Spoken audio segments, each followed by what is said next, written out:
spent my whole life wondering if I was even capable of romantic feelings. Then I finally fell in love for the first time, only to realize I wasn't his girlfriend. I was just a physical reminder of the girl he actually wanted.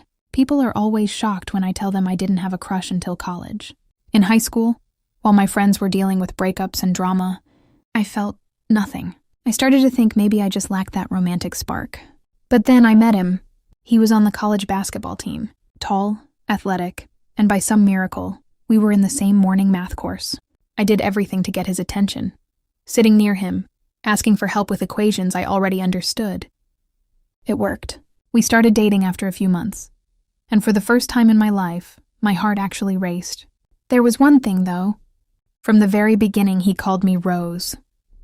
It wasn't my name, but it was sweet. I thought it was a romantic nickname he'd created just for me. I wore it like a badge of honor, until I saw his tagged photos from 2 years ago. Rose wasn't a nickname. Rose was his ex-girlfriend, and the more I scrolled, the more my stomach turned.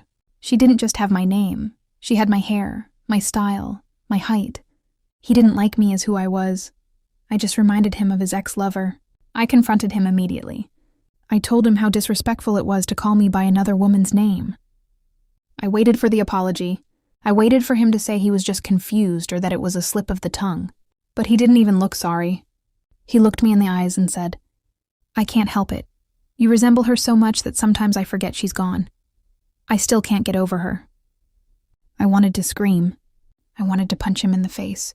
But the most pathetic part, I didn't leave, because other than the name, he was perfect. He was a gentleman. He took care of me. And he was the only person who had ever made me feel those feelings I waited 20 years for.